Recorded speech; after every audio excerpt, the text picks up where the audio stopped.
Hai,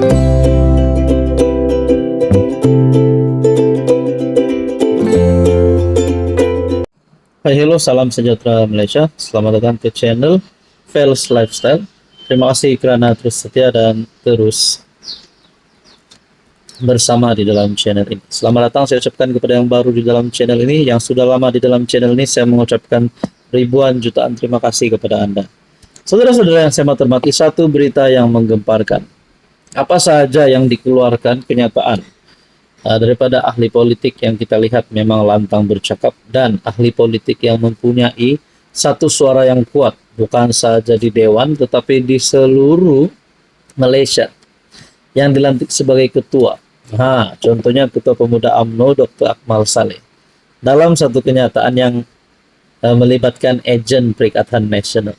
Mungkin kita tertanya-tanya, adakah Akmal Saleh ini memang benar-benar ejen PN? Ejen Muhyiddin. Kalau benarlah dia ini ejen PN, ejen Muhyiddin, baik Akmal jangan bersama UMNO. Pergi saja di Perikatan Nasional. Kalau benar. Oke, ini caption berita hari ini. Ketua Pemuda UMNO Dr. Muhammad Akmal Saleh menempelak pihak yang menuduhnya sebagai ejen Perikatan Nasional. Sebaiknya dia berkata, dirinya hanya membawa suara akar umbi yang mahu parti itu kembali kepada landasan perjuangan asal apabila lantang bersuara. Kalau saya ejen PN, dia ejen siapa? Jadi tiada isu ejen PN. Kalau ejen PN, baik saya duduk dengan PN. Tetapi hari ini kita bawa adalah suara dan hasrat akar umbi. Walaupun pahit, kita kena terima, sebab dalam perjuangan tidak semuanya manis, kadang-kadang pahit itu ubat, dan ubat itulah boleh mengobati dan boleh menyembuhkan. Nah, saudara-saudara, Akmal Saleh kata, kalau saya ejen PN, dia ejen siapa? Soal Akmal. Oke, sebelum saya teruskan, saya perkenalkan kepada Anda, ini adalah terapi imun. Kepada Anda di luar sana yang ada masalah kesehatan. Saya tidak tahu apa masalah kesehatan Anda, apa penyakit yang Anda alami. Tapi saya yakin Anda sedang mencari ikhtiar, Anda sedang mencari satu jawaban kepada doa Anda. Mungkin ada yang sudah bertahun-tahun makan obat, bertahun-tahun nak ikhtiar sembuh, tapi tak pandai sembuh-sembuh. Tapi mungkin ini adalah jawaban kepada doa Anda. Ini adalah terapi imun. Produk ini adalah untuk mendidik, menyeimbangkan, dan juga meningkatkan sistem imun badan sehingga 437%. Sehingga sistem imun badan Anda mampu melawan berbagai jenis penyakit. Kolesterol darah tinggi, 3 serangkai, gout, gastrik, dan macam-macam lagi. Sekiranya Anda ingin mengetahui lebih lanjut tentang produk ini, Anda boleh menghubungi saya di nomor yang tertera. Menurut Akmal Saleh, soal Akmal Saleh, kalau saya ejen PN, dia ejen siapa? Akmal juga buat kenyataan, kalau saya ejen PN, dia ejen siapa? Jadi tidak isu ejen PN. Kalau ejen PN, baik saya duduk dengan PN sahaja. Kita tengok pula di ruangan komen. Pasti ada yang panas-panas. Ada yang kata eleh, malu-malu pula. Perangai pun macam Samseng, ini mesti ejen PN penyamun. Ada yang kata, suara akar umbi mana yang dia bawa? Tidak salah nak bawa suara apapun. Asalkan tidak seperti tikus membaikan labu. Lurus di luar, runcing di dalam, baling batu, sembunyi tangan. Tidak banyak orang mahu bersekongkol dan berdiri bersama-sama dengan dia nih. Padan mukalah jika kena balun dan tibai berjemaah. Tidak payahlah banyak dolak-dalik. Dalam gelap pun tak payah bersuluh kerana masih dapat nampak dengan jelas dan terang. Saya bukannya nak bangkang Akmal, saya bukan juga nak sokong Akmal, tapi saya tidak tahu sejauh mana kebenarannya bahwa Akmal ini ejen PN atau tidak. Dan saya pun tidak tahu sejauh mana hubungan antara Akmal dan Zahid hari ini. Adakah hubungan mereka baik? Hubungan Akmal dan kerajaan bersama dengan Anwar hari ini, adakah hubungan mereka sedang baik? Dalam keadaan yang baik ataupun dalam keadaan yang tidak baik, saya tidak tahu. Tapi saya melihat komen-komen ini, mungkin ada yang menyokong Akmal dan ada juga yang tidak menyokong.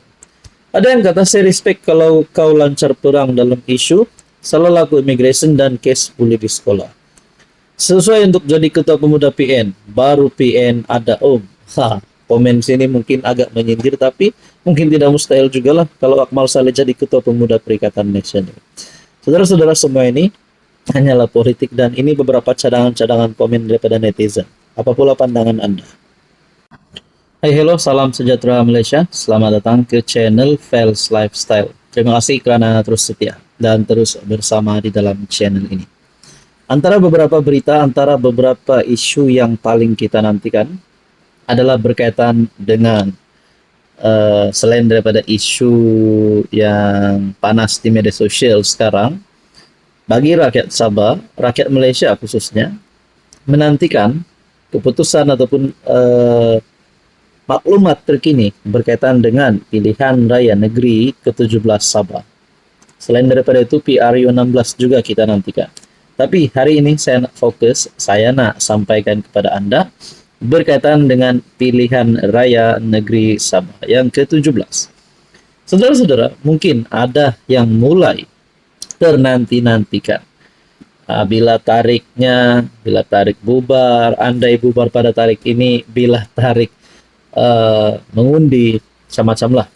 Jadi saya nak share kepada Anda satu maklumat yang tiada di tempat lain, tapi saya nak share di dalam channel ini. Tapi sebelum itu saya perkenalkan kepada Anda, ini adalah terapi imun. Produk ini adalah untuk mendidik, menyeimbangkan dan juga meningkatkan kekuatan sistem imun badan Anda sehingga mampu melawan berbagai jenis penyakit. Apapun juga masalah kesehatan yang Anda alami hari ini, mungkin inilah jawaban kepada doa Anda. Mungkin seringkali mengalami penyakit yang berulang, kencing manis, diabetes, kolesterol, darah tinggi, gout, gastrik, dan macam-macam lagi penyakit yang ada. Mungkin ini adalah jawaban untuk doa Anda. Oke, sekiranya Anda berminat tentang produk ini, nak tahu maklumat tentang produk ini, Anda boleh menghubungi saya di nomor yang tertera. Oke, baik, saudara-saudara, saya telah menerima satu maklumat tentang PRN Sabah. Ini satu ramalan PRN 17 Sabah daripada seorang sahabat. Andai bubar 17 September, penamaan calon 21 Oktober, hari undi awal 1 November, hari undi biasa 8 November. Oke, saya ulang semula. Tarik yang pertama, andai bubar 17 September. Dan penamaan calon pada 21 Oktober, hari undi awal pada 1 November, hari undi biasa pada 8 November. Oke, baik, saudara-saudara, ini adalah tarik-tarik penting kalau ramalan ini tepat. Ramalan PRN 17. Kalau nak buat ramalan, tidak ada masalah. Kalau kita nak buat ramalan, itu daripada kita saja. Yang penting tarik yang dimana DUN Sabah bubar secara otomatik adalah pada November, 11 November kalau saya tak silap. Itu adalah tarik yang memang DUN Sabah akan bubar secara otomatik. Tapi untuk ramalan ini tidak salah. Mungkin ada kebenarannya, mungkin boleh jadi juga 17 September ini bubar, penamaan calon pada 21 Oktober, dan juga hari undi awal 1 November, hari undi biasa pada 8 November. Maknanya kalau 8 November hari undi biasa, 9 November mungkin kita dah dapat keputusan. Persoalannya seterusnya pula, selain daripada tarik, persoalan seterusnya adalah siapa yang bakal menang PRN 17, siapa yang bakal terpelanting. Ada yang kata Ketua Menteri Sabah Haji Jinor akan kekalkan kuasa. Walaupun baru-baru ini Ketua Menteri Sabah telah membuat kenyataan bahwa PRN kali ini adalah PRN terakhirnya. Mungkin juga Bung Mokhtar, mungkin juga Iwan Benedik, Syafi Abdal, Dato' Jeffrey Kitingan, dan Pandikar Amin Mulia mungkin boleh jadi Ketua Menteri Sabah, calon Ketua Menteri Sabah, yang saya rasa antara yang boleh antara yang layak memegang jawatan ini. Semua orang layak sebenarnya, cuma persoalannya adalah waktu dan juga kesempatan bila mereka boleh duduk tempat itu. Nah, saudara-saudara, ini ramalan daripada salah satu sahabat saya. Untuk Anda pula, apa ramalan Anda?